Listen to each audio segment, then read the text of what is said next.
Let's say you get a letter in the mail. It shows a young child in a hospital bed, tubes in her nose, eyes full of fear. The letter tells you she has cancer, that she needs your help, that you can make a difference. So you give. But did that child ever get your donation? Did she even exist? And if she did her family agree to her story being used to raise millions?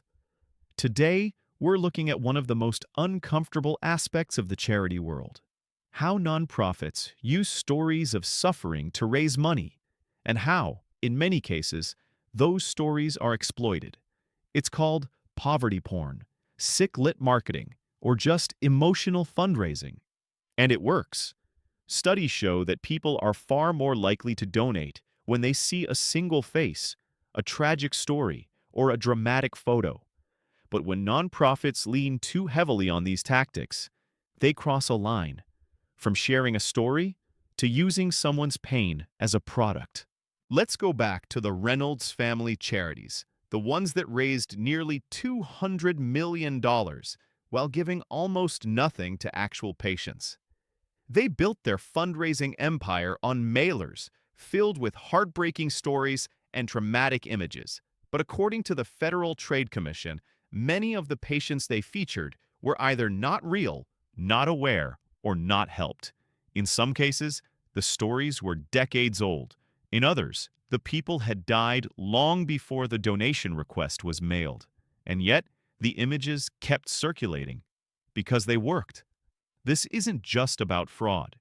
Even legitimate charities use similar strategies, highlighting only the most tragic stories, filming patients in their most vulnerable moments, and posting endless reels of suffering, all to meet fundraising goals. It raises some serious ethical questions.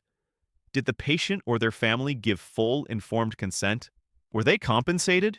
Do they know how much money was raised in their name? And do they have any say in how they're portrayed? Because once their face is on a billboard or a donor brochure, it's no longer just their story. It's a marketing tool. And here's the other side of it. When all people see are sad, sick, and desperate patients, it shapes public perception. It reinforces stereotypes. It turns people into symbols instead of humans. Now, this doesn't mean nonprofits can't tell emotional stories. Stories are powerful. They help us connect, understand, and act. But there's a difference between sharing a story and selling it. The best organizations work closely with patients. They get consent. They involve them in the process.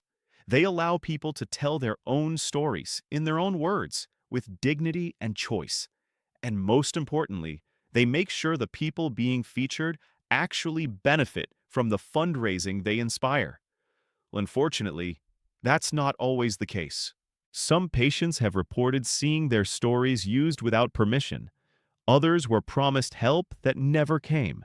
Some were paid with small gifts or nothing at all, while the campaigns they inspired raised millions. It's exploitation, plain and simple. So what should we do as donors? Start by looking at how a charity tells stories. Do they focus on real people with names and voices, or just anonymous tragedy? Do they show recovery and resilience, or only pain and desperation? Do they explain what the patient received, or only what you're being asked to give? Transparency matters, consent matters, and dignity matters. Because charity should be about lifting people up, not profiting from their lowest moments. In our final episode, we're going to flip the script. We'll show you what good nonprofits actually look like, how they operate, what they prioritize, and how you can tell the difference between performative giving and real impact. This is the Nonprofit series, and there's one more story worth telling.